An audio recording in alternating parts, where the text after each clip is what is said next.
strategy to accommodate. That is a huge loss. Let me be clear. A.J. Brown, that is not an easy thing to replace, or I think Rabes needs to take a second here. He clearly, that's quite a trade, but it's fun for the rest of us. Maybe not for Mike Vrabel, though. Yeah.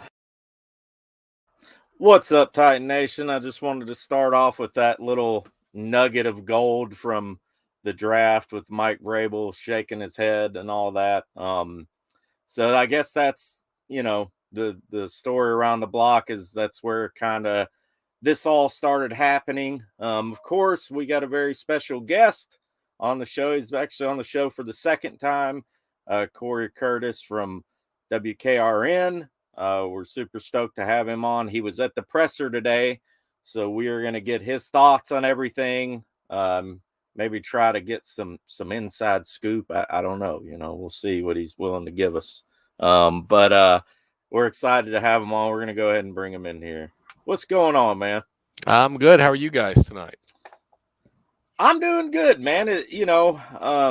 Very shocking news this morning. I believe that, a lot of the football world was shocked. I mean, the NFL world, not just Tennessee, I would say. I mean, there's not many teams out there who just up and fire their GM, especially, in a winning season, let alone many winning seasons during a winning season. Yeah, I mean, I had people on Twitter saying, why do you think this is shocking? I'm like, well, they've had 6 straight winning seasons. They're about to win the division for the 3rd time in a row, and it's December. The season's not over. Those all make it shocking. Listen, if it happened after the season, you could put all the pieces together and say, okay, but it's still, I mean, to happen during the year, she had to be really angry. Yeah. Yeah, I imagine so, man. And to me, there's got to be, the Titans as a whole, they don't do this type of stuff typically. I mean, they're not really, it's like when they let Malarkey go. I mean, in a way, that was kind of shocking because they just came off that 9-7, I guess 10-7 or 10-8. They beat Kansas City with the Mariota pass to himself game. Yeah.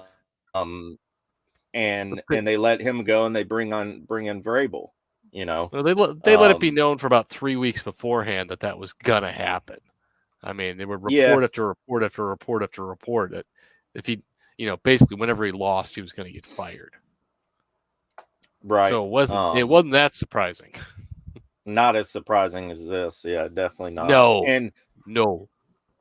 And just kind of like, what was your initial reaction? And y'all let me know in the chat on a scale of 1 to 10. And, how shocked were you guys? But what was your initial reaction when it first came out? Crap, I'm going to have to get off the treadmill. That was my first reaction. Because I was running on the treadmill trying to get a workout in. And I was like, all right, it's time to get to work. And then, you're just like, what happened? Is it the plane thing, with Todd Downing? Was there a blow up between him and Amy? Is there a blow up between him and Vrabel? Just all the stuff racing through your head to lead to, kind of a rash in-season decision. And so there was, it's not what I expected on a Tuesday. And I'd already gotten the email that Derrick Henry was the Titans Walter Payton Man of the Year nominee. I was all set going, okay, well, I've got a Titans nugget to talk about today. And I'm like, well, I guess the Titans don't want anybody to talk about this today. So that's going to get buried. It's just, to be in first place, despite the warts that have happened, it was still just, I mean, on a scale of 1 to 10, I was a 12. And I want to ask you this too, I mean, in your opinion, and you're obviously closer to the team and everything, being in, this is what you do for your job. Is there more to the story than we're told? I mean, and is it all just kind of speculation that there's more to the story at this point? Well, I think there's always more than there's told. That's number one. I mean, these guys have been together for a long time. This is year 7 for J-Rob. It's year 5 for Vrabel, year 8 for Amy. I mean, there's been a lot that has happened, a lot of water under the bridge for a long time. I thought Mike Vrabel kind of got hung out to dry. I think I think the world of Amy Adams Strunk as an owner, I think she's done an unbelievable job, but I think she needed to be there today. Actually, I think she needed to do it yesterday, because if she talks yesterday, then he doesn't have to answer questions for 20 straight minutes today, which is what he had to do. And she could have helped ease that load on him. And I thought he was able to take it all on. And there was no snarkiness from him, no shortness with him, no dismissiveness from him. He worked to answer all of the questions to the best of his ability. But this is my long way of getting to, we've heard Mike say things about the roster in the past. It's not like huge bash you over the head stuff, but this is the roster we have, and this is what we have to work with. And, so there are some obvious things that you hear displeasure with the roster. Right. And then there have been some other things said, maybe not on camera, that you've heard about where, there's some displeasure. There was the Ed Werder report about who am I going to throw it to if they need to become a passing team. And, there's some other stuff out there, which I can't really talk about, but where I know there's been expression of displeasure with the roster. But, I think every coach, and I think he answered a question along the line, if that's coaching, is you're not necessarily happy with what you got, but that's what you got to go work with. And I think there's some truth to that. But, I mean, look, we've all seen the AJ video of when the trade went down. We all heard Mike Vrabel say, what was it, a month before that? He's not going to get traded as long as I'm the head coach of this football team. So obviously, I think that we don't know how big of a disagreement that was. The Titans also have cap issues, so that's part of that as well. But and then Amy said she's been thinking about it for a while. Isn't that what Adam Schefter reported? I mean, because she'd have to be. You just don't look. I know when she fired Ken Wisenhunt, she wanted to fire him the moment she took over the team. And Steve Underwood calmed her down and said, you can't do it your first week on the job. We'll be the laughing stock of the league. And, she saw, was it 7 games or whatever, and saw Zach Mettenberger get killed down in Houston. And she was like, that's it. I can't do this anymore. And she fired him. And so, she knows she can't make knee-jerk reactions. She knows that. Right. And so this, and I do think somebody said this, so I don't want to take credit for it, but I think they were absolutely right. She doesn't like to be embarrassed. Okay. And I think trading away AJ Brown and then having him show them up completely like that, having the fans, you've seen the video, all flicking them off and taunting them in the box, it doesn't sit very well with her. And and I know, anybody who works in the world, you have discussions with people who you work with who want to do something which you may not agree with, but you let them do it. And you're like, okay. I always remember Moneyball. Remember when he was going to talk about trading Pena, and Jonah White's like, Billy, that's the kind of move that gets you fired. Well, when you make a trade for a guy like AJ Brown, that doesn't work out. That's the kind of move that gets you fired. And, so you have the AJ thing blow up. The offensive line is a disaster. It's a unmitigated disaster right now. And so she can see that as well. I mean, she can see that. And Treylon Burks goes out and you've got no one else to throw the football to.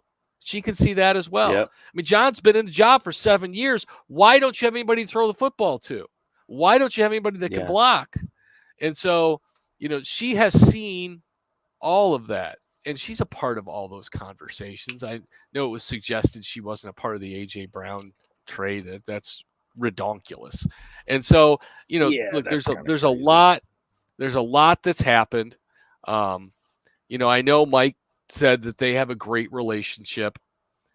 They might have a great relationship. They might have an okay relationship. They might have a terrible relationship. None of us really know. I do know this. They weren't nearly as chummy the last 2 years as they were the first 3.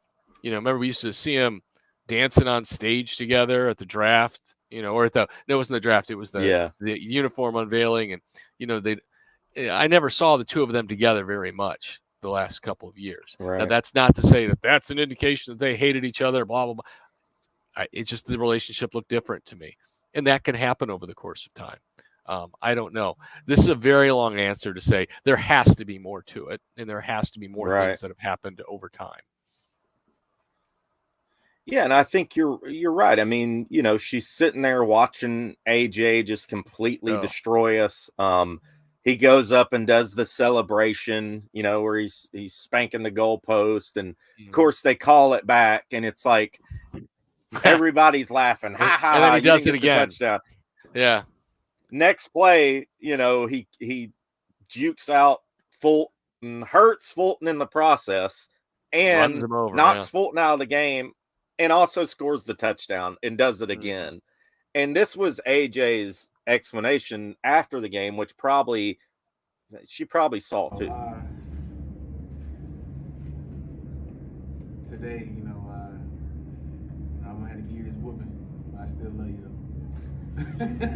That's what the hug came in at the end. So, I mean, if I try to put myself today, I was like, what if I was in Amy's shoes? How would I do it? Yeah. The question I have for you too, and I've seen a lot of people asking this too. Do you think he deserved to be fired mid-season like that? I mean, well, the timing of it is the strange part. You don't see it. I mean, you don't see. I mean, maybe you see a team that's a straight up disaster and everybody gets tossed out. But they're not a disaster. They're 7-5. All right, and they've got they're going to win the division for the third year in a row. But clearly, that's why I say she had to be pretty upset. She had to be pretty upset to just say, all right, I'm just doing this. I know some people have suggested it gives her a head start in the process. It gives her a chance to see Ryan Cowden in the big chair, and see how he does. He's been with this organization for 7 years, so it gives her a chance to do that. There's not a lot of moves to be made at this point, which is another reason to say, well, then why bother to do it? You've caused a massive distraction for your team, and that's another reason why people speculate. Was there some kind of blow up? I don't think, from the things I've heard, I don't think Jon Robinson saw this coming. And so I don't think there's that. I think one of and I'm sure you're going to ask me about the Vrabel presser today. There's a lot that's not said that is often more interesting than what's said.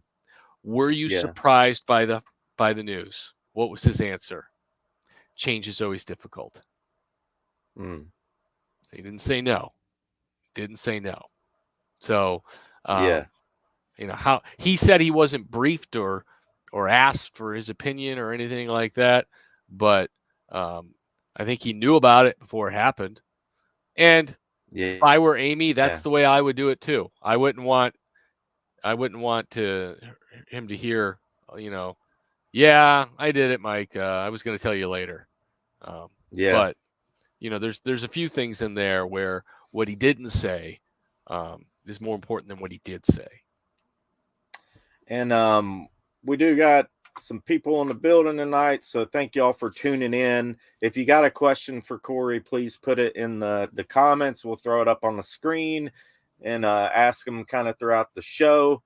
We do have a question from Mr. Al Pierce, the good Reverend Al Pierce. He says, do you think Amy already has a new GM waiting in the wings, or she sticks with Cowden? It's a very good question. They have to do a process, number one. I mean, the Rooney rules require there to be a process to this. The big question, and it was one of the questions for Mike Vrabel, is how big is his role in this process? How big of a voice does he have in player personnel? He wouldn't say, Jon Robinson was his boss. Jon Robinson hired him. But I don't know that he will report to the GM when this next one comes around. And so, who gets hired could have a pretty good indication as to how much power Mike Vrabel, really has. I mean, look, I think, Ryan Cowden has to be a candidate. I think Monty Ossenfort, also on the staff, has to be a candidate.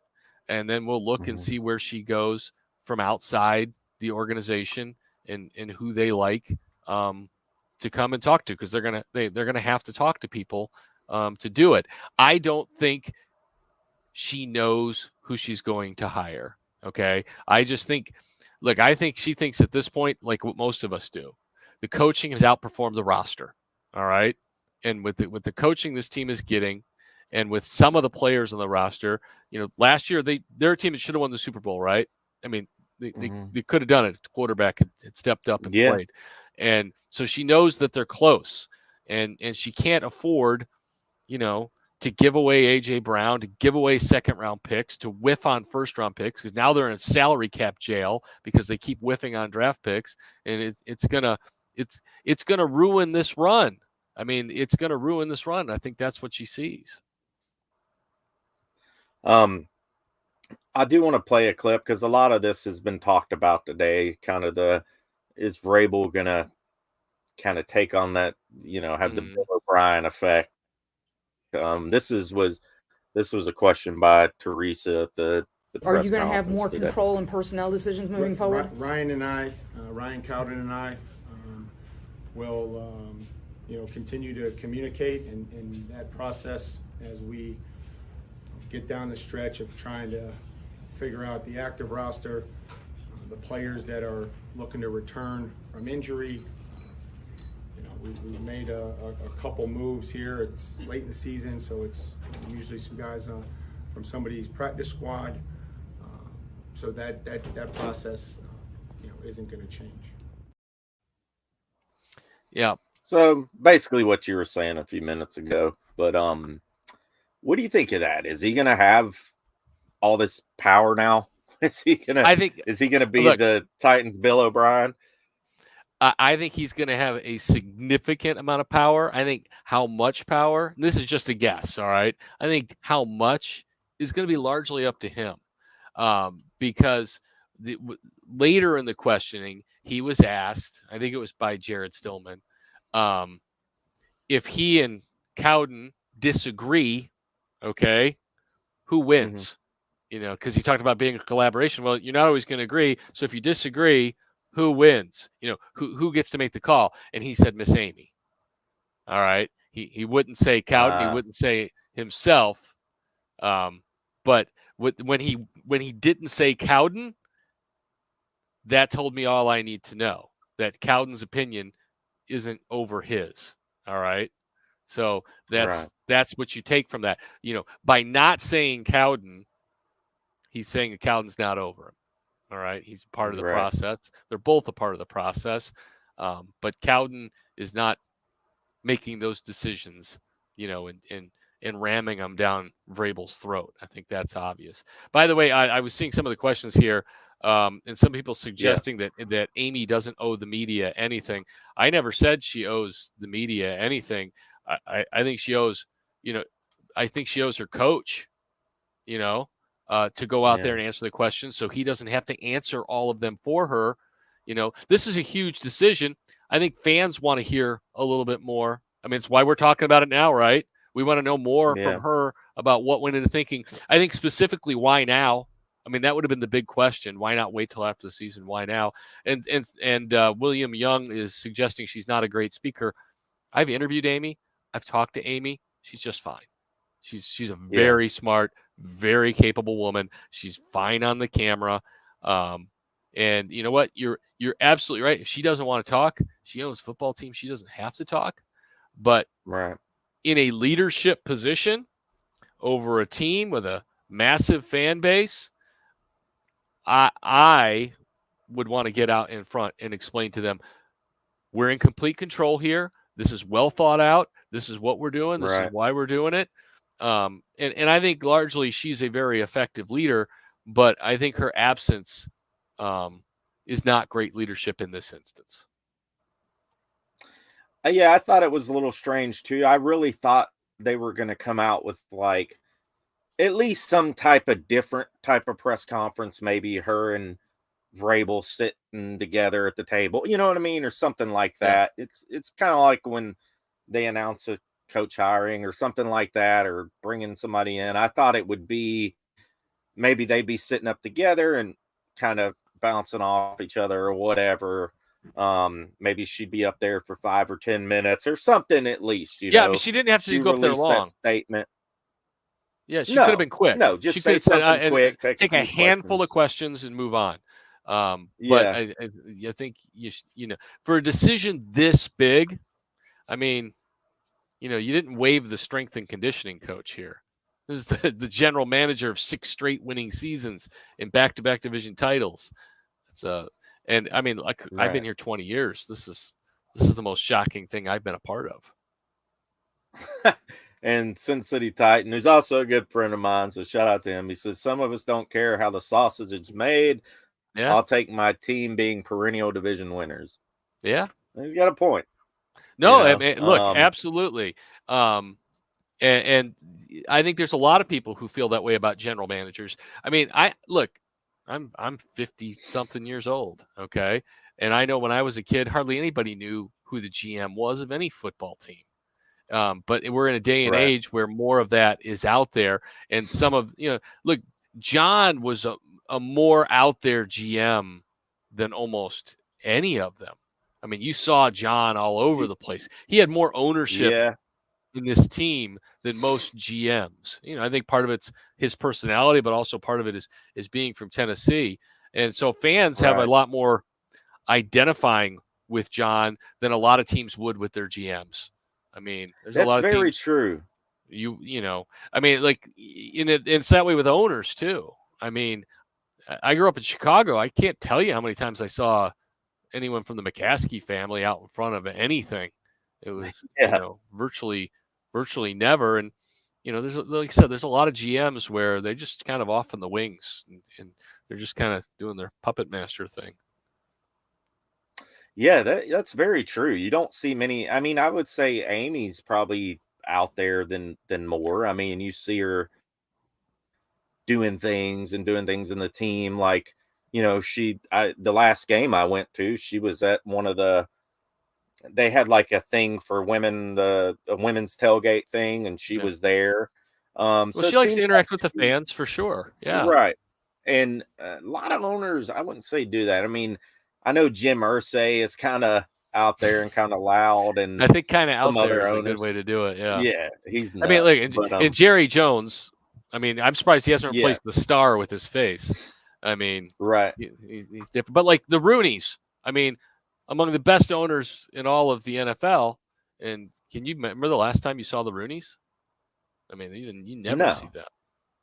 I mean, Shad Khan is always just hiding from embarrassment down in Jacksonville. Right. And Arthur Blank just stands on the sideline silently in Atlanta. Yeah. It's so I mean, it's interesting, and a lot of people did. John was out there a lot as far as a GM. A lot of people like J-Rob, you know, and J-Rob we trust. I mean, how many times have we seen that on Twitter boards and everything else? And look, man, you know, you can't deny what he did here. You can't deny that. No. I mean, we had 2 5-win seasons right before him. No, you had a 2-win season and a 3-win season. Okay, yeah, 5-win total in the 2 seasons. But yeah, so I mean, obviously he brought us out of the dumpster. And there were other factors in that, of course, coaching and things like that. But, you know, got to give him props, man. I mean, he did what he did, but it seems like maybe this AJ thing was just too much to overcome.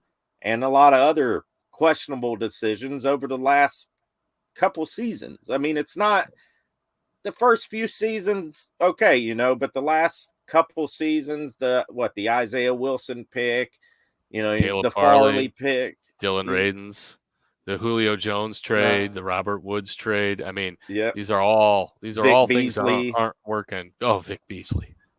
Oh gosh. Yeah, that was terrible. That's one of the worst. I mean, like, I remember when they made that signing. I've asked Robinson about that. I was like, does he fit your mantra of guys who love ball? I don't even know if he wants to play. And then he didn't show up for like 10 days.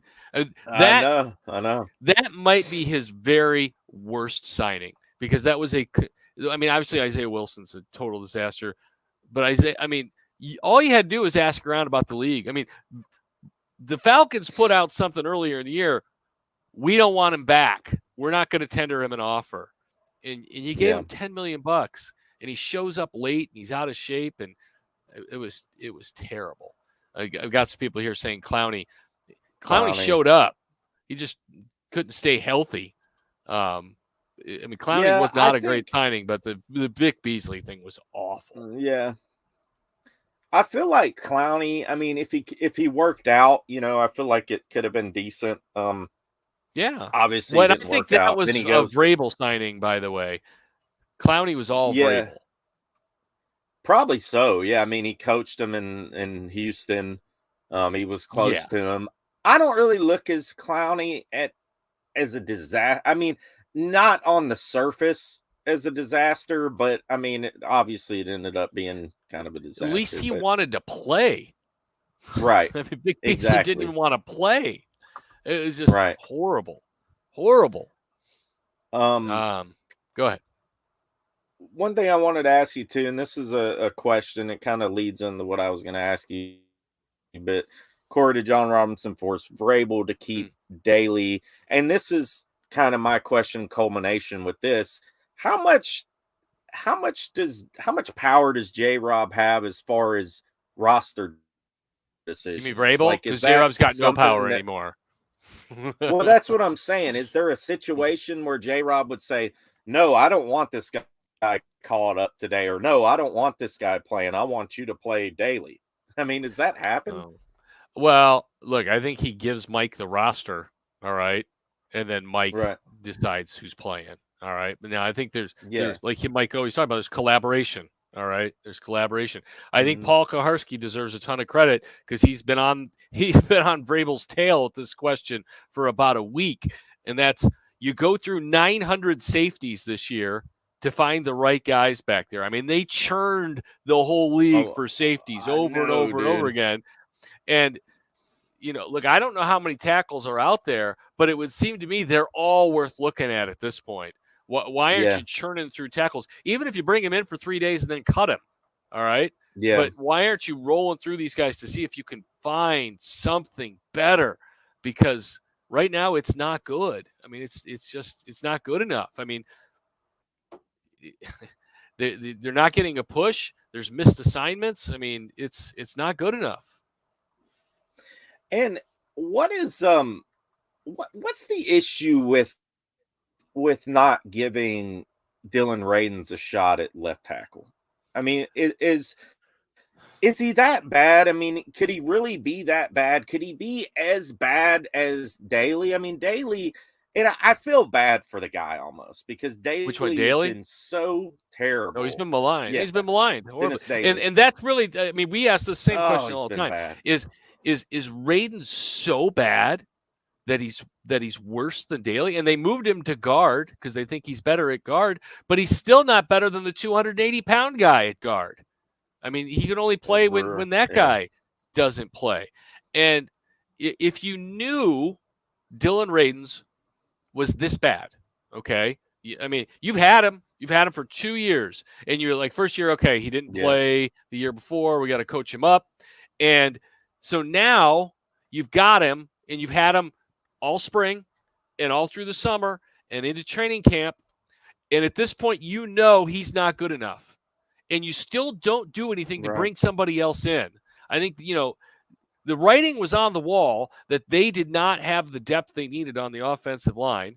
They brought in Jamarco Jones, who couldn't get on the practice field at all. So you got Jamarco Jones, who can't practice. You got Dylan Radins, who can't block. You've got Petit Frere, who I think is going to be okay, but let's be realistic, is probably a year or two away. All right? Mm-hmm. And you make this Hail Mary trade with an awful football team for a player they don't want. All right? And he's starting for you now. Okay? I know there's not a million guys out there. Eric Fisher just got picked up by the Miami Dolphins. And I know he wasn't good last year in Indianapolis, but was he worse than Dennis Daly? And maybe they feel like he was. I don't know. No. But they are not kicking the tires on enough of these guys for the calamity that's going on up front. And it's still insane. And we've talked about this on this channel during the offseason. I think every Titans media, YouTuber, anybody that talks Titans all offseason, we talked about, okay, what about the left guard position? Who are you going to put in there for Saffold? Now, Brewer, I'm not big on Brewer, man. He's small. He gets blown up. He's got good technique. I mean, I think that's kind of what saves him. But I don't know, man. I just don't see it in Brewer. I don't see it in Raiden's there. You had all this time. You had all off season. And I look at it like this, Corey, like a quarterback needs weapons, right? A quarterback needs his wide receivers, weapons to be successful. A running back needs his offensive line. You have an incredible talent, possibly a generational talent in Derrick Henry. Why not give him a decent offensive line? Why waste the talent that he has? For a long time, they did give him an offensive. I mean, they had Taylor Lewan, they had Jack Conklin, they had Roger Saffold. I mean, they paid for bringing in Ben Jones. And the issue is this: they whiffed on two guys. Three, if you include Caleb Farley. They whiffed on Isaiah Wilson. They whiffed on Dylan Radins. They have whiffed in some other areas, and they have had to spend as a result of it.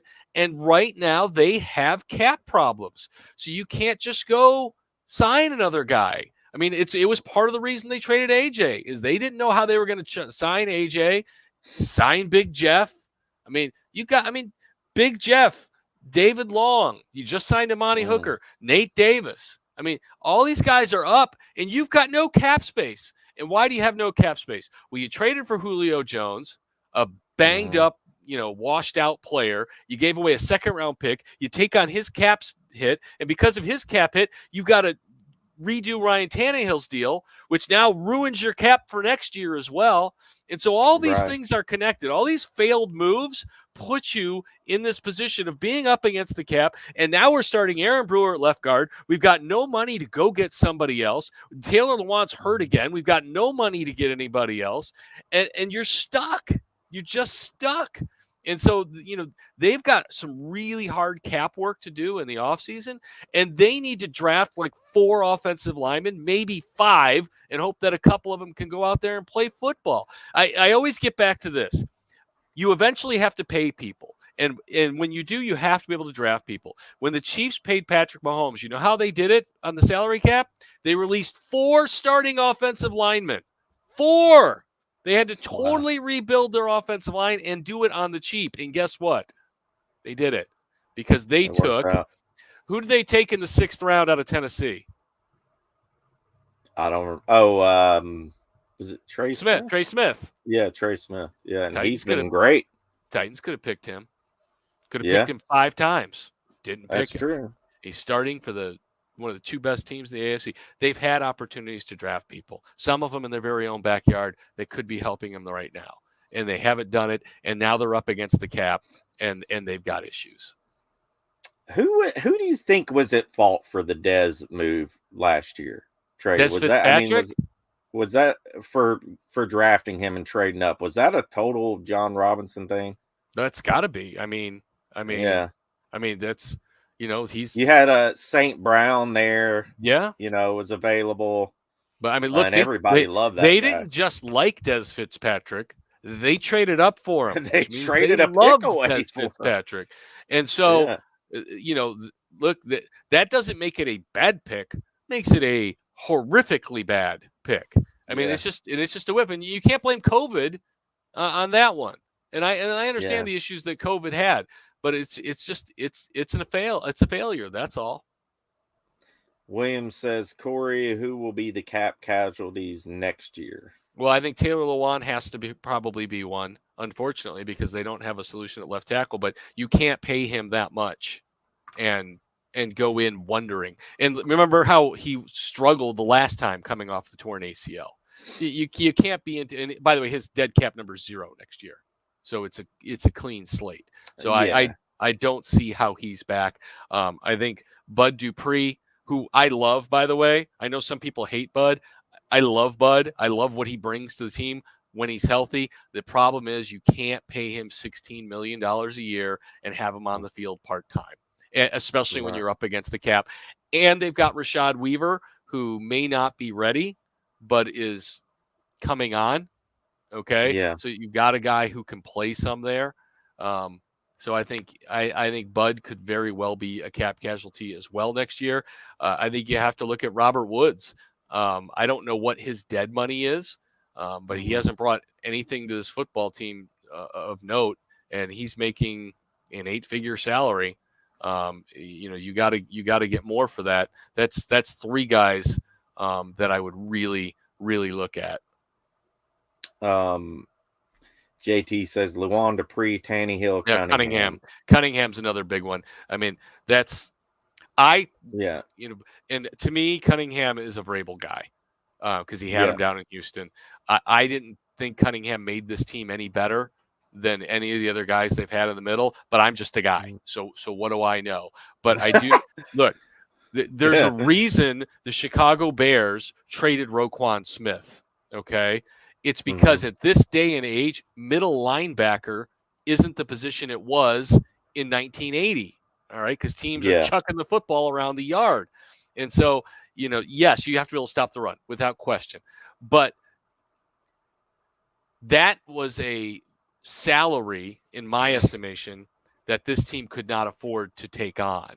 And they did. I know they've reworked his deal some, so I don't know what his dead money is now next year because – he had no dead money on his deal once they traded him. And so you could have wiped it clean. But now that you've restructured his deal, he's got guaranteed money. It gets spread out against the cap. And so you're going to take a hit if you cut him next year. But I think for sure, I'm not ready to say Tannehill is gone next year because Malik Willis didn't look anywhere close to being ready to start next year. But you never know. You never know whoever's in charge if they're not a Tannehill guy. All right. You never know if there's somebody else out there they want or if they just want to reboot and they want to draft somebody. But I just don't know that they're going to be in position to draft somebody because they're going to have a winning record. Yeah, that's true. I mean, there are going to be the quarterback. It seems like it's going to be a little, more deep this year as far as the QB class, as far as that goes. But I don't see them getting rid of Tannehill. I don't know. I mean, I don't know how much he's counting in dead cap. I looked at it a couple weeks ago. I want to say it's like $8 million if it's like post June 1st or something his dead like cap that. Number? Something like that. So what's his cap number? Because I mean, what's the savings? I have no idea. I'd have to look it up again. It's there's a website out there. I think his salary was only like $10 million a year. So I don't see how his dead cap number would be that high because you can it would probably be a couple million. I think it was like over the cap or something where you can look up. I go to Spot Track or Spotrac, however you pronounce it. That's where I usually go. Is that what it is? For all that, that's where I usually go. I'll pull up Zach's numbers while we're here. Yeah, I'm not sure what exactly it is, but I know this year you couldn't. I mean, it was like something insane. Well, I mean, they could have before they reworked his deal. Yeah. All right. So let's see here. Zach, and my eyes are terrible now. Yeah, they got his base salary this year down to 1.5. So that was a huge, huge cut. So his cap hit is $4 million. Yeah, his cap hit next year is 13.75, and his dead cap is 4.5. So they're going to save $9.25 million by waiving him next year. So Zach Cunningham is certainly gone. So Ryan Tannehill here. Where does it say? Okay, I guess that's this current season, 2022, $29 million. It's probably going to scroll to the right, probably. Yeah. Let's see. All right. Yeah. Okay. The dead cap number is $57 million this year. It's $18 million next year. They can save $17 million by waiving him next year. I think they're more likely. I think they're more likely, unless they believe in Malik, I think they're more likely to rework Tannehill's deal and kick the can down the road at least one more year. All right. So help me figure this out here and the viewers. So how are you figuring out the in 2023 to saving 17 million and all that? Okay, so if you see the cap hit in 2023, it says $36 million, right? Right. That's his cap hit for next year. And then you see dead cap, right? Is it Right. 18? Mm-hmm. All right. So 18.8. Yeah. So you just subtract one from the other. So if you Simple enough. waive him, that's 18.8 is 17.2 less. All right. So you're still on the books for 18.8 million, but you've freed up 17.2 million in cap space. Now, as you talked about, you can do it post June 1, and you could spread it out over 2 years. And, some people like to just get it over with, and some people like to help themselves out this year and on to next. But that's as simple as that is subtracting dead cap from cap hit. Now, when you also look at this, okay, base salary, that's important, 27 million, right? Mm-hmm. So what they could do is they could take that 27 million and they could restructure it. They could give him 20 million of it in a bonus, okay? Then what that does is it spreads out the 10 million over the remainder of the deals. Now, it looks like he's got voidable years there underneath that, and that's a whole nother mess. I mean, this is all because of the Julio Jones trade and bringing Julio Jones on. This mess that's right here in front of us. It's so crazy how much money Ryan Tannehill has made in his career. Yeah, well, consider this: Aaron Rodgers is making $50 million to stink this year. How much is Russell Wilson making to be horrible? You know what Russell Wilson's dead number is next year? Like, if they wanted to cut him, how much he would count against the cap after this season? $109 million. The Broncos are they are like chained to Russell Wilson. I mean, they cannot escape that. It's horrible. That is one of the worst trades and contracts and situations in NFL history. Average salary. Look at that. I mean, and it's insane too, because he's absolutely terrible. No, he's horrible. He's horrible. It's shocking. It's shocking how bad he is, and they can't do anything about it. I wrote about this. I do power rankings every week on my Facebook page just because I like to. And I was thinking about it, and I actually wrote, watching Geno Smith and Russell Wilson, I feel like watching Geno Smith is like watching Russell Wilson in Seattle, and watching Russell Wilson in Denver is like watching Geno Smith. And it just made me. Was Russell Wilson completely a product of Pete Carroll and the Seahawks organization? I mean, it's hard to say that, but that's what it looks like, because Geno Smith was trash forever. I mean, he was horrible. Yeah. And now he's tearing it up with the Sea Squawks, and Russell Wilson looked great, and now he's in Denver, and he doesn't look like he can hit that brick wall behind us. It's pretty wild, man. It's pretty wild how bad. There's a YouTuber I watch. His name he goes by That's Good Sports, and he's a Broncos. He's really funny. He's kind of like a comedian too. He's got a few 100,000 followers, but he's released all these videos, and it started off with the worst game in NFL history, and it was one of the Broncos game, and then it keeps going up to the new worst game, the new the next game. Broncos game, right? And now it's up to like 8 or 10 new, and it's like every week. And imagine being a Broncos fan, man, and it there's no escape. Grateful, there's no escape. There's no look. They got to fire their coach. He's horrible, and they've got to bring in somebody who can salvage it, because they have no other choice. They have no other choice. Right. Aiden here is asking if I think Vrabel is going to clean house for the staff and the roster. Look, I expect there to be a change at offensive coordinator, but I don't think that I think this is a well-coached football team for the most part. I mean, I think the coaching has outperformed the roster, on a pretty consistent basis.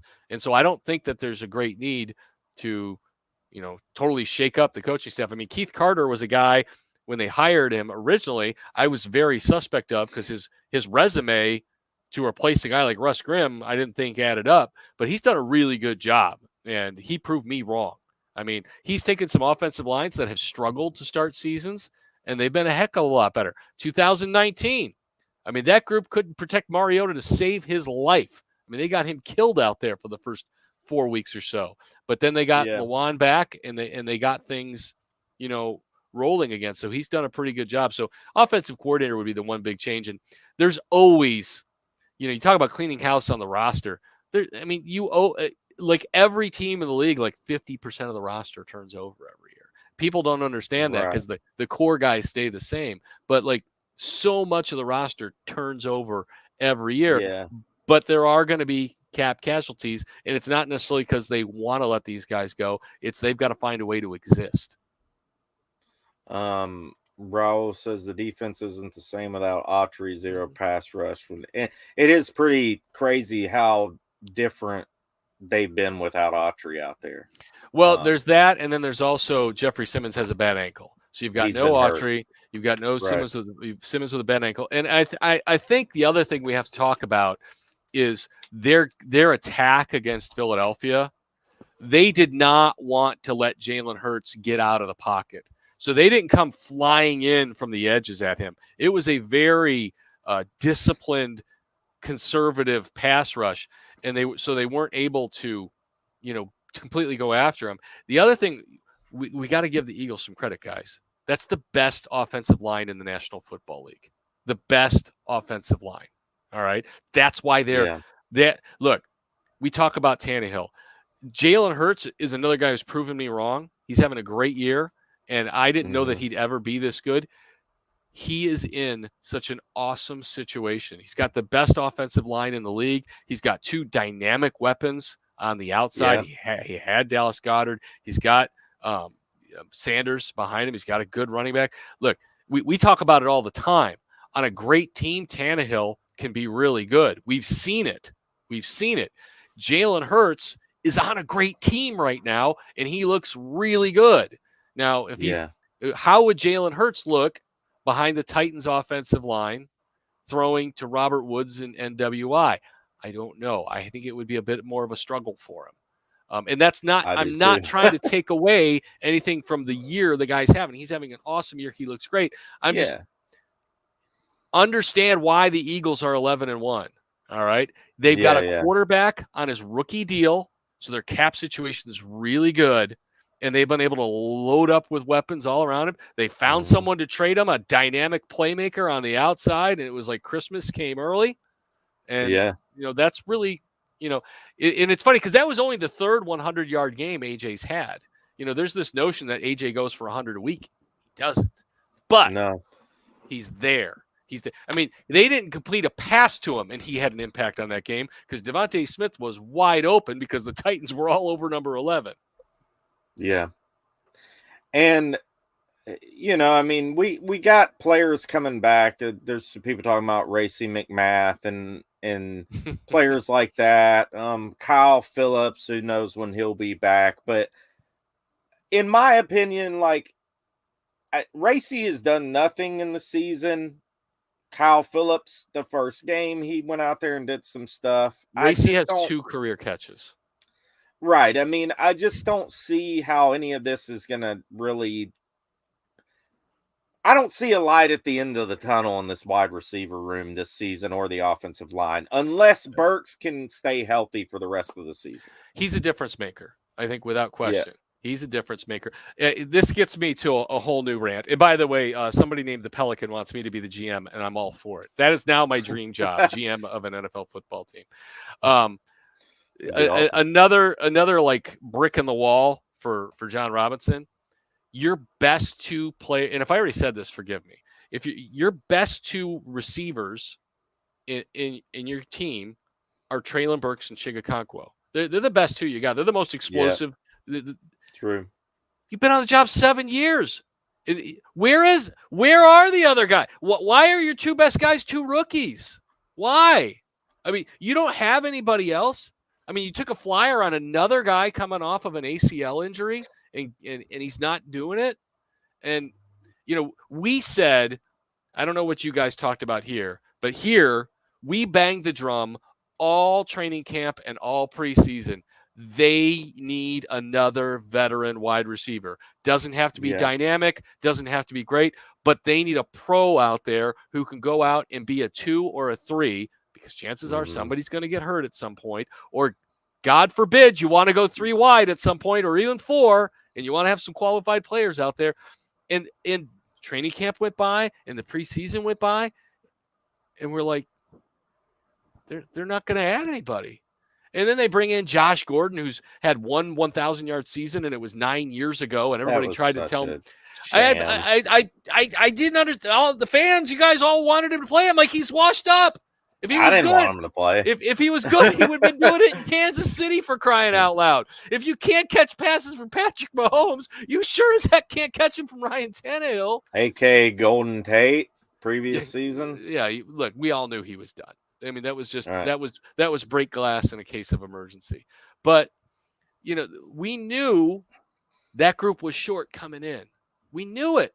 And if I knew it, and you knew it, and JT knew it, how can the Titans not do it? I mean, I used to have this conversation with Floyd Reese, and Floyd. This was like the smartest thing This is the smartest thing Floyd ever gave me credit for. He said, "This is the smartest thing you've ever said. Hope is not a strategy." Okay, hope is not a strategy. And the Titans went into this season hoping things would work out at wide receiver and hoping things would work out at the offensive line, because they did not make the moves to make them work, to know that they would work at both of those spots. Yeah. What do you think of kind of off?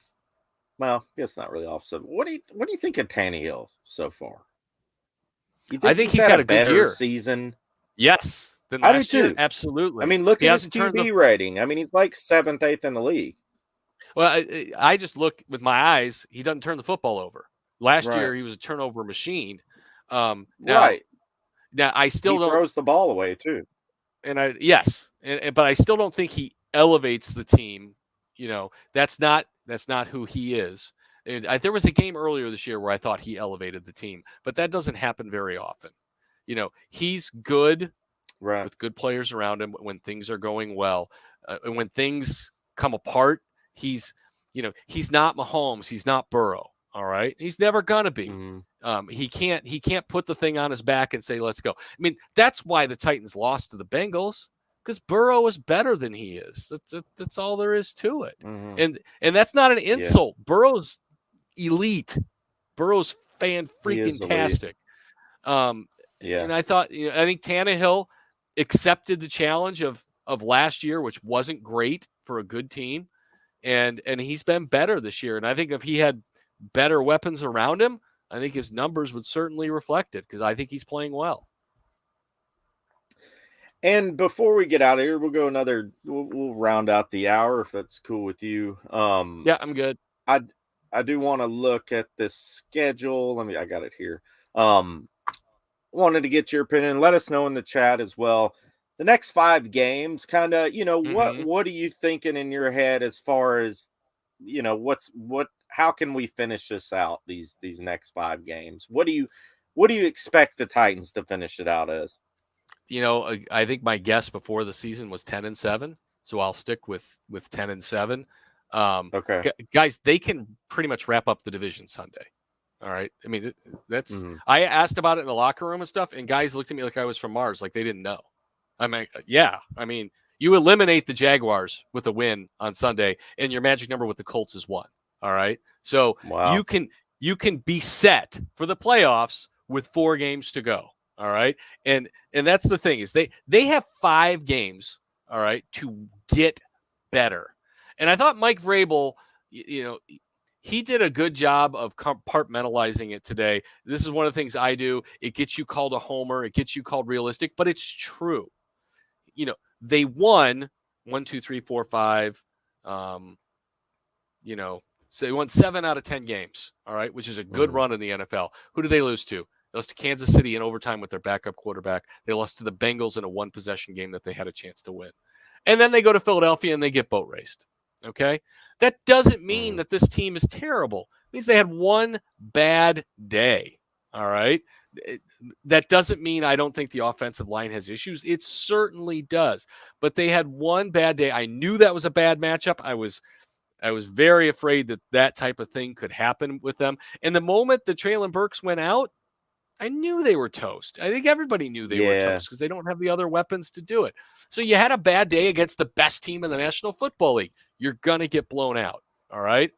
So you go 3-2, you go 10-7, and you go to the playoffs, and you hope you're playing your best football, and you hope, you're at your healthiest when you get there. I know I've said hope isn't a strategy, but everybody hopes when you get to the playoffs you're playing your best football. Mike Vrabel does have a history of getting his teams to ramp up during the year.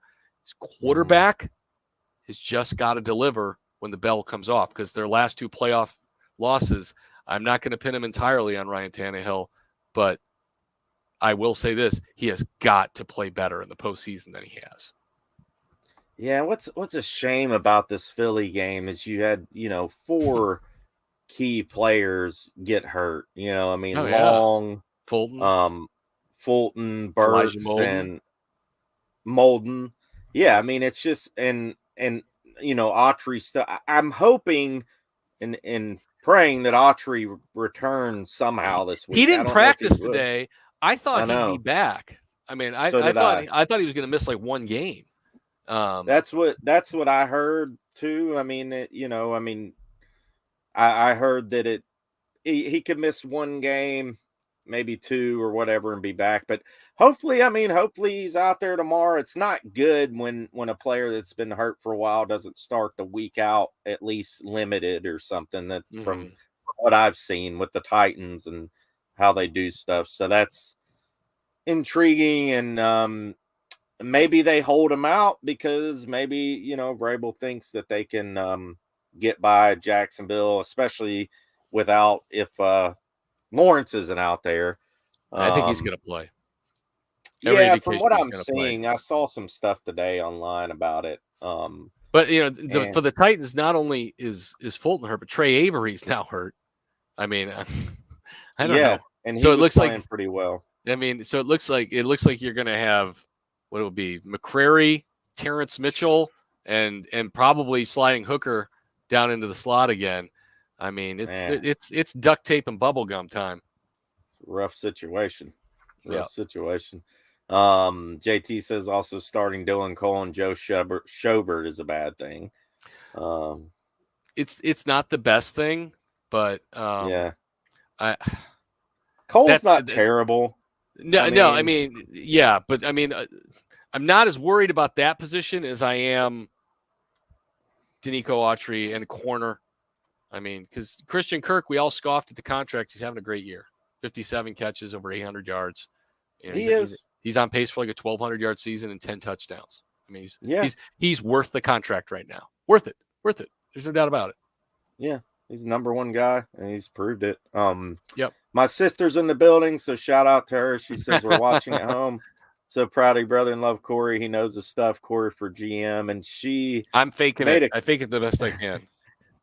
And she made a comment earlier. So the other day she saw Eddie George at her doctor's office, and he held the door open for her. And I told this last time you were on how I don't know if you remember, but when I was a kid, Eddie George held the door open for me at a restaurant, and I stepped on his toe, and he had turf toe. Well, she direct messaged him on Instagram after that, because after she saw him the other day, because she didn't say nothing to him really when she saw him, she was nervous, and he actually DM'd her back. I've seen it. I've seen the messages, and she had said something about the turf toe, and he said, "Oh yeah, it was your brother that caused me that." Eddie's a great guy. That was pretty cool, Calling the preseason games with Eddie is the highlight of my career. I'm sure, man. What an amazing thing. And how long have you been doing? I know I asked you this last time. How long have you been doing this now? Following the the Titans? 2003. 2003 and was you've my been first with season. you've been with WKRN since then? Since 2003. Yeah, long time. Wow, man, that's Yeah. amazing. Never saw it coming, but you know what? It just, you get to a place and you're covering the NFL and the NHL and the SEC and back in like 2007, 2006, I took a swing trying to go higher places and it didn't work out, and now I'm here. I'm good. This is it. And Sin City says it's confirmed Rossi gave Eddie Turco. So yeah, blame it on me. But man, we appreciate you coming on, man. Yeah. You're a class act, and I literally asked this guy like 2 days ago. Heck, it might have been yesterday. And I was like, hey, you want to It was on? yesterday. Sure, man. Yeah. So, yeah. Yeah. So, man, greatly appreciate it. Our fans love it when you come on. And, you problem. you guys go check out Cory, man. He's on the news, every day? Every Sunday night? through Thursday. Sunday through Thursday. Okay. So, and check out his power rankings. Power rankings every Tuesday. Yep. I've checked them out before. They actually pop up on my little, I don't know, like Bleacher Report or something. I try to have fun, but I actually try to find nuggets that help people here and there. Yeah. And I poke the bear sometimes. Yeah. Do you like doing it, or is it more? I love it. It's my favorite thing I do all week. It's hard. Okay, that's awesome. It's hard. I mean, who did you have first this week? Philly. I've had Philly first for a couple of weeks now. I had them first before they played the Titans. More fun is who do I have last? Because like this week I have the Texans in at 999. Like sometimes teams get to be so bad I don't rank them 1 through 32. They're just below the 32. They just they 999. I said I'm not. I think I know directly what I said. I'm not saying that they're not going to win another game, but I don't see New Mexico State on their schedule anytime soon. I think is what I said about them. And where do you have? And I'll go look at it though. But where do you have the Titans? I think at 11. I think is where I had them. Okay. I had them ahead of the Jets and the Giants, but behind the Seahawks. Yeah. And like you get into all those 7 and 5 teams, and you can go all over the place with it. I think like there are certain areas that I'll go that other people won't go. Like I usually rank the Patriots lower than everybody else. And that's because I feel like the national guys give the Patriots a pass for absolutely everything and always rank them like 5 spots higher than they should be ranked. The Patriots are not a factor at all this year. They're last place and they're not great. But then like in the top 10, I got the Bengals up at like number 6. They're rolling and Jamar Chase is back and Joe Burrow is awesome. I mean, what about the Niners? They got playing good. They're playing good, but they lost their quarterback. So that's true. I dropped. They brought in Baker. No, the Rams picked up Baker Mayfield. Oh, Rams. Yeah, that's what you said. So I think I actually I had the 49ers down at like 8 or 9, where I would have had them up higher, but they don't have a quarterback. Or at least I think my next comment for them was maybe Brock Purdy's the next Tom Brady. We'll find out. But until I know, I had to move them down a little bit. So that's I think that's what I always enjoy is when my numbers don't reflect everybody else's. Somebody said online the Rams picked them up just San Francisco wouldn't get them. That's what I wrote. I wonder if the Rams picked him up just so the 49ers couldn't have him. Yeah, did you tweet that out? Yeah. No, that's what I put in my power rankings. Oh, really? Okay. Yeah. Maybe I did see it earlier then. Because I had nothing else to say about the Rams, who are awful. Okay. By the way. Yeah, maybe I did check them out earlier. Full disclosure, Super Bowl preseason picks. All right. You said Peter King, God bless him. Peter King is NFL coverage royalty. He picked the Saints, and it's a horrible, horrible pick. All right. I picked the Rams and Chargers. Oh, wow. And the Rams have fallen apart. Their offensive line is terrible. I didn't know it could be that awful, and then they've suffered a whole bunch of injuries. I don't even remember who I picked. I'll have to go back and look at the show we did and see who I picked. So I loved the Chargers roster coming into the season. I mean, loved it. and they've had injuries, but they're just disappointing. Just disappointing. They are, man. They really are. And they were last season too. Yeah. I mean, they can't help but get guys hurt. I mean, they just. Yeah. Joey, well, man, we'll let you get out of here, brother. Thank you so much for, no problem. for coming on again. We've had a lot of people give a lot of nice comments about the show. Great job, Cory. Everybody giving you props and giving us props. So we appreciate it, man. And yeah, man, we'll look forward to next time, and hopefully the Titans can finish out strong, man. Yeah, I'll just finish by saying this, guys. The season's not over. The season's not over. Just go back to last year. Remember last year when the Chiefs came to Nashville and just got the tar beat out of them? They didn't lose another game after that. So you're never as bad as you are on your worst day, and you're never as good as you are on your first. There's a lot of football to be played. Just enjoy it. All right. And that's a good thing to sign off on. So we'll see you later, man. Thank you so much again. You're awesome. No, I'm just a man, but thanks, dude. Appreciate it. All right, bye. So there's the one and only Cory Curtis. Such an awesome dude. Such a class act, man. I'm so thrilled to have him on again, and I'm sure he'd come on again when he's got some free time. Really cool guy, man. Go check him out on Twitter too. You can check out his tweets, check out his power rankings and all that type of stuff.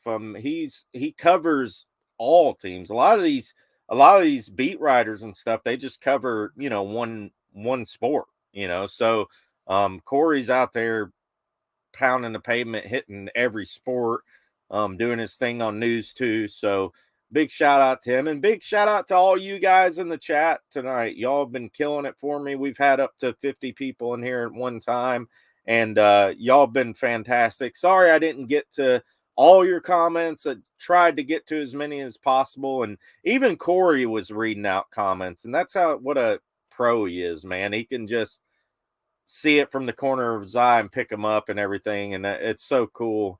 We'll get to a few of your comments before we get out of here tonight. We'll go another couple minutes, and thank you guys to all you have showed up tonight. JT, Titan Fox, Oiler Titan, Ducky, Grandizer, who else we got? William Young, Keisha. What's up, Keisha? Sin City Titan, as always, my friend. Raul Garcia. It's good to see you, Raul. We got to talk soon, man. Give me a call sometime. Titan Bay is in the building. Titan Bay from tightening up from Tampa Bay. Who else we got in here? Let me scroll back a little bit too. Al Pierce was in the building today. My sister Alexis in the building. So we've had a lot of good comments here. I'll scroll back and get to some of your comments. Ducky said that Autry is a Hall of Famer. I mean, he could be if he keeps producing the way he is, for sure. Let's see else. Let's see what else. What did y'all think about AJ's Terminator shirt right after J-Rob got fired? Yeah, I remember that. I don't know. I think it's kind of stupid. I mean, I'm sure AJ's extremely feeling good about himself. Now that J-Rob's fired too, I'm sure he's sitting back and laughing. I told you so. It is what it is. I honestly think AJ's a prima donna. I'm not saying that I don't like him. I would love to have him here as a Titan.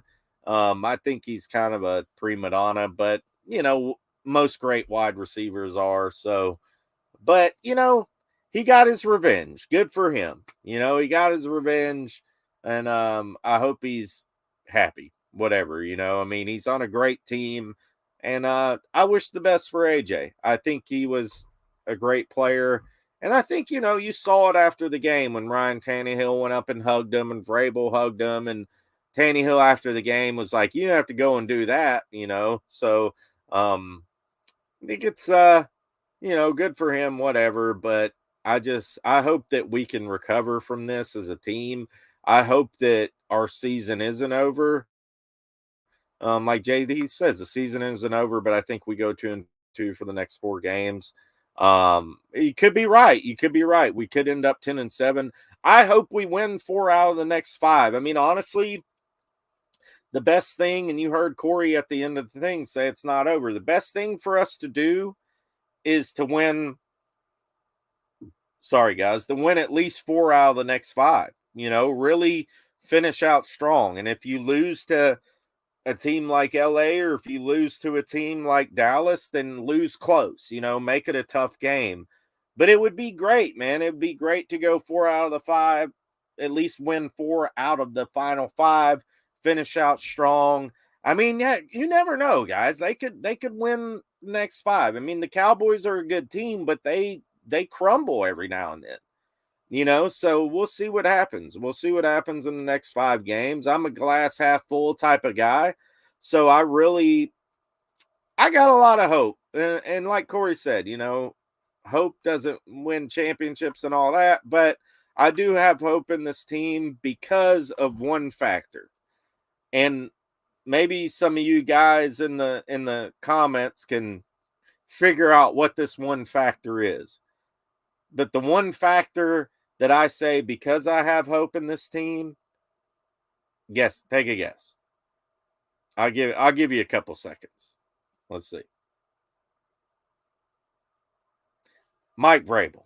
Mike Vrabel is the reason I have hope in this team. I feel like if there's one coach out there who can turn this around, who can get these guys geared up, I feel like that's Mike Vrabel. I really do. You saw it after the Buffalo game, how they got embarrassed. They came out and they started playing a lot better. Now, the personnel worries me. The cornerbacks worries me. You heard Cory talk about it with Terrence Mitchell and some of these guys. It really worries me. Christian Fulton not being out there worries me. And we got to start talking about Christian Fulton too.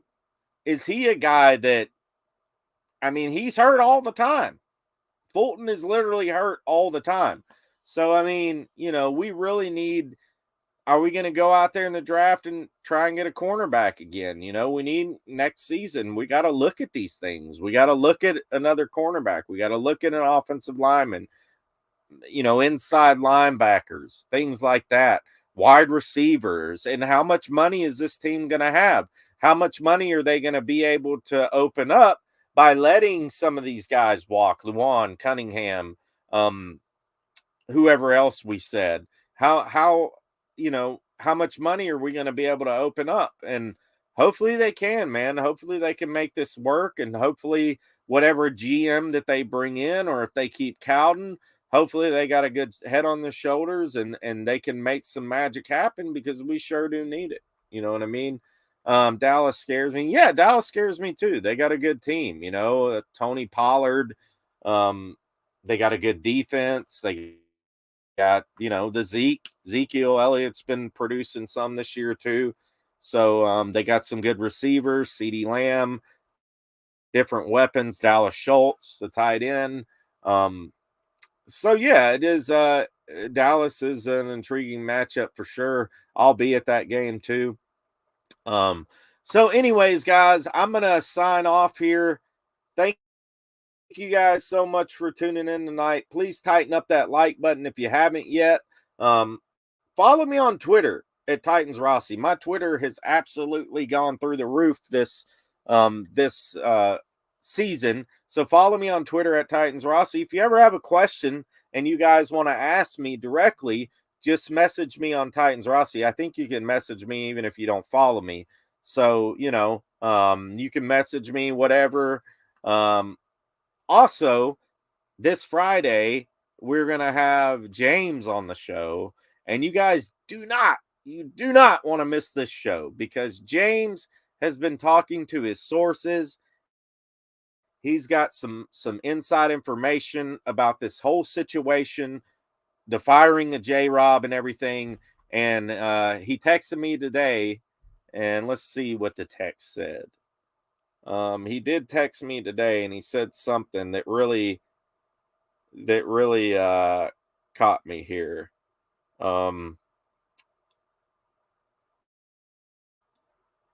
Yeah, he says that he has some info and he wants to get it out there. So Friday night we'll have James on. You don't want to miss that because he'll be giving us all the inside info of what he's heard about what really went down in this J-Rob situation.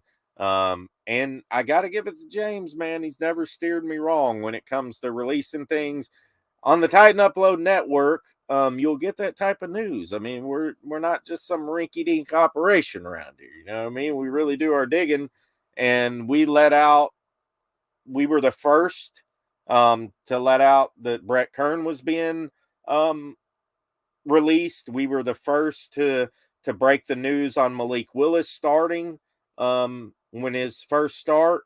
We broke the news about Derrick Henry, him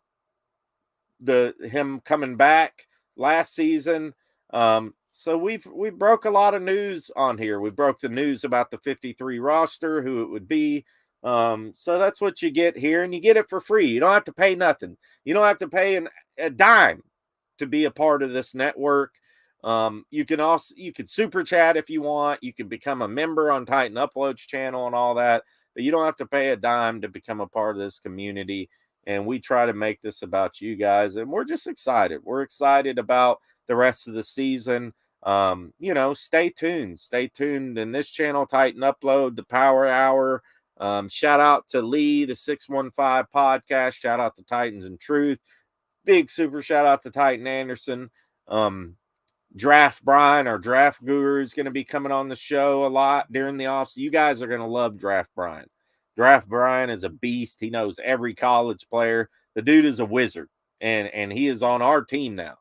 So we also got Ryan Harris, who's been taking a little break. And we're thinking about adding some more, and we got some things coming up, which we're super excited about. And tune in to Titan Upload on Sunday for the watch party and all that. So thank you guys from the bottom of my heart. I really mean it. And, many blessings out to you and your families over this Christmas holiday. And tighten up, guys. We're going to call it a wrap. And like I said, we'll be live here Friday night, probably around 8 p.m.